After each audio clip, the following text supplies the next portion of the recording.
हर रोज एक नई कहानी देखने के लिए चैनल को सब्सक्राइब करें और बेल आइकन दबाना ना भूलें। छाया अपना काम खत्म करके घर जा रही होती है। तभी उसको रास्ते में एक बूढ़ा मिलता है जो कुछ कपड़ों को लेकर रोड के किनारे गिरा हुआ होता है। बूढ़ा होने की वजह से वो खुद उठ भी नहीं पा रहा था और उसके सारे कपड़े भी इधर उधर बिखरे हुए थे। छाया ये देखकर दौड़कर उस आदमी के पास जाती है और बोलती है, अरे बाबा, आप गिर कैसे गए? आइए मैं आपको उठा देती हूँ। छाया उस आदमी के सारे कपड़े उठा देती है। छाया वहाँ से जा ही रही होती है कि तभी वो बूढ़ा आदमी एक सुंदर परी में बदल जाता है और छाया को रोकते हुए वो परी बोलती है, रुको छाया, आप कौन है?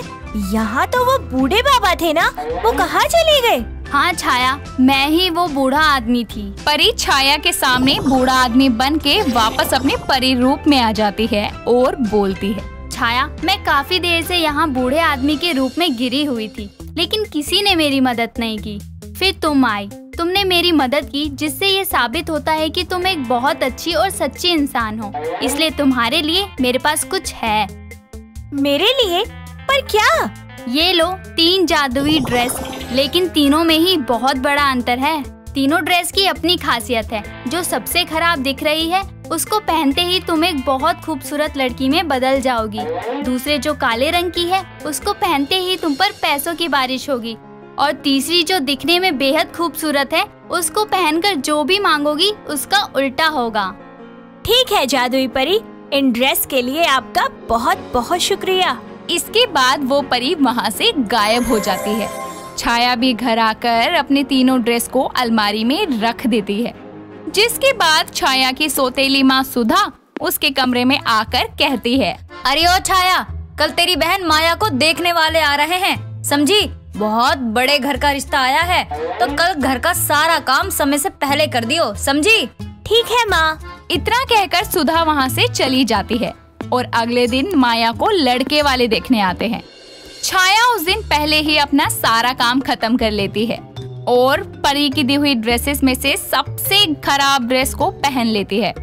जिसके बाद में छाया का रूप एक सुंदर सी लड़की में बदल जाता है और साथ ही एक आवाज आती है, वाओ छाया, तुम तो बहुत सुंदर लग रही हो, नजर ना लगे किसी की। कौन है यहाँ? छाया, ये मैं हूँ, तुम्हारी ड्रेस। अरे तुम बोल भी सकती हो? हाँ छाया, लेकिन बस तभी जब तुम इसे पहनोगी। ये तो बहुत अच्छी बात है। तुमको पता है मेरा कोई दोस्त नहीं है, मुझे हमेशा से कोई चाहिए था जो मुझसे बात कर सके। अब तो मैं हमेशा तुमसे ही बात किया करूँगी। तो ठीक है छाया, अब तुम बाहर जाओ, तुम्हारी बहन को देखने वाले आ गए हैं। छाया उस जादुई ड्रेस की बात मानकर बाहर आती है। बाहर आते ही लड़के वालों की नजर छाया पर पड़ती है, जो कि एक खराब ड्रेस में भी बेहद खूबसूरत लग रही होती है और वो लोग माया की जगह छाया को पसंद कर लेते हैं। अब इतने बड़े घर के लोग छाया को पसंद करके चले जाते हैं। ये बात माया को बर्दाश्त नहीं होती और बेशक वो दोनों बहनें थी, लेकिन थी तो सौतेली ना। जिस पर माया इसके लिए बेहद गुस्से में छाया से बोलती है, तू बाहर क्यों आई? तेरे को पता नहीं है कि किसी भी जरूरी काम के समय तुझे बाहर आने के लिए मना किया गया है? फिर भी तू आई और मेरे लिए आए रिश्ते को हत्या के बैठ गई। खुश है ना अब तू? पर माया, मैंने क्या किया है? मैं तो कुछ बोली भी नहीं, बस आकर चुपचाप खड़ी ही तो थी। अरे तू तो चुप ही कर, कलंकनी कहीं की। अरे आज इतना बन ठन के आने की क्या जरूरत थी? कपड़े फटीचर थे, लेकिन शक्ल क्यों चमका कर आ गई करम जली? दोनों माँ बेटी छाया को खूब खरी खोटी सुनाती है। जिसके बाद छाया अपने कमरे में जाकर बहुत रोती है और जादुई ड्रेस से बोलती है, जादुई ड्रेस, तुमने मुझे बाहर जाने को क्यों कहा?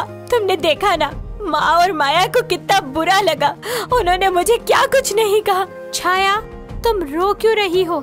जिसने तुम्हें बुरा भला कहा वो तो खुद ही बहुत बुरे हैं, लेकिन तुम्हारे भाग्य का था जो तुम्हें ही मिलना था, इसलिए ही मैंने तुम्हें बाहर भेजा है। वो लड़का एक बहुत ही अच्छा और शरीफ घर का था, जो कि सिर्फ तुम्हें डिजर्व करता है, माया को नहीं। इसके बाद में रात होने पर छाया वो ड्रेस को उतार देती और रोज सुबह उस ड्रेस को वापस पहन लेती। ऐसे ही एक दिन जब छाया अपने काम से घर लौट रही थी तो उसको एक गरीब परिवार भीख मांगते हुए दिखता है। तब छाया सोचती है कि क्यों ना दूसरी ड्रेस को पहनकर गरीब लोगों की मदद की जाए, और वो घर जाकर दूसरी काली ड्रेस को पहन लेती है। जिसके बाद में उसके कमरे में पैसों की बारिश होने लगती है और आवाज आती है। और कितने पैसे चाहिए छाया? छाया को इस बार पता होता है कि ये एक जादुई ड्रेस है, इसलिए वो इस बार उस ड्रेस से कहती है, जादुई ब्लैक ड्रेस, इतने पैसे बहुत हैं। इनको मैं उन गरीबों में आसानी से बांट सकती हूँ। छाया अपने घर के आसपास जितने भी जरूरतमंद लोग हैं उनको पैसे दे देती है। उसके लोगों को पैसे बांटने की खबर उसकी बहन माया और माँ सुधा को पता चल जाती है। जिसके बाद वो छाया के पास जाती हैं और बोलती है, अरे ओ करमजली, ये सब क्या है? इतना पैसा तेरे पास कहाँ से आ गया कि तू लोगों में बांटती फिर रही है? अरे तेरी कमाई इतनी बढ़ गई क्या जो लोगों में बांटना शुरू कर दिया तूने? इसके बाद में छाया सारी बातें अपनी माँ और माया को बता देती है। छाया की बात सुन के दोनों हैरान हो जाते हैं और उनके दिमाग में एक खुराफात आती है। उस समय दोनों वहाँ से बिना कुछ कहे ही चले जाते हैं। लेकिन अगले दिन छाया के काम पर जाने के बाद दोनों उसके कमरे में जाते हैं और अलमारी से तीनों ड्रेस में से सबसे खूबसूरत ड्रेस को निकाल कर कहती है, माँ, ये ड्रेस तीनों ड्रेस में से सबसे खूबसूरत है। मतलब इसका असर भी तीनों में सबसे अच्छा ही होगा। क्यों ना मैं ये ड्रेस पहन के एक बार बेहद सुंदर और अमीर बन जाऊं, जिसके बाद हम दोनों अपनी ऐश की जिंदगी जिएंगे। हाँ हाँ बेटी, जल्दी कर। माया वो सबसे खूबसूरत ड्रेस पहन लेती है। माया को इस बात का नहीं पता था कि उसने ये बात बिना जाने ही वो जादुई ड्रेस पहन ली। ड्रेस पहनने के बाद में उसको एक आवाज आती है, माया, मैं तुम्हारी ड्रेस बोल रही हूँ, बोलो क्या चाहिए तुम्हें? माया और सुधा ये देखकर बहुत हैरान हो जाते हैं कि ड्रेस तो बातें कर रही है। दोनों जादुई ड्रेस को खुद को अमीर बनाने के चक्कर में बिना सोचे समझे ही ड्रेस को ऑर्डर देने लगते हैं। जादुई ड्रेस, मुझे बहुत सारा पैसा और एक बड़ा सा घर और गाड़ी चाहिए। जादुई ड्रेस दोनों माँ बेटी को फुटपाथ पर ले आती है। उनका जो भी था वो भी गायब हो चुका था।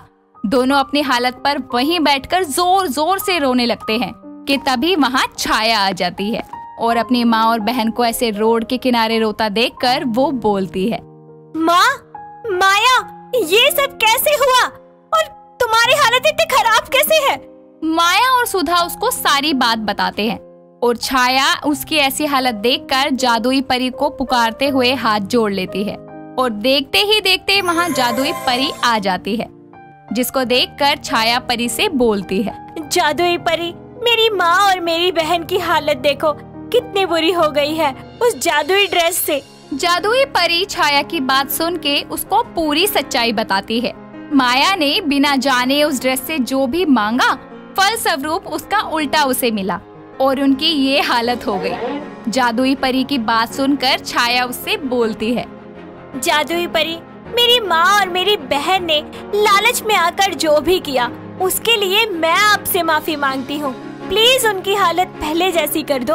जादुई परी छाया के अच्छे स्वभाव के चलते उसकी माँ और बहन को माफ करके उनको पहले जैसा बना देती है। जिसके बाद में उसकी माँ और बहन को भी ये एहसास हो जाता है कि उन्होंने हमेशा ही छाया के साथ में बुरा व्यवहार किया है और जो कि एक बहुत बड़ी गलती है। जिसके बाद में दोनों छाया से माफी मांगते हैं और उसके बाद छाया भी उस जादुई परी को वो तीनों ड्रेसेस वापस करते हुए कहती है, जादुई परी, मुझे अब इन ड्रेसेस की कोई जरूरत नहीं है, आप इन्हें वापस ले सकती हैं। जादुई परी छाया से सिर्फ 2 ड्रेस वापस लेती है, पैसे वाली ब्लैक ड्रेस और खूबसूरत ड्रेस। तीसरी खराब ड्रेस को वो छाया को उपहार के रूप में देती है और वहाँ से गायब हो जाती है। जिसके बाद छाया उस ड्रेस को पहनकर बेहद खूबसूरत हो जाती है और इससे उसकी माँ और बहन को भी अब कोई दिक्कत नहीं थी। तीनों खुशी खुशी रहने लगते हैं और कुछ समय बाद में दोनों बहनों की शादी उसी बड़े घर के दोनों बेटों से हो जाती है और वो अपने ससुराल में खुशी खुशी और प्यार से रहने लगती हैं। दोस्तों, अगर आपको ये कहानी पसंद आई तो इसे लाइक करें, शेयर करें और कमेंट करके बताएं कि कहानी में आपको सबसे अच्छा क्या लगा।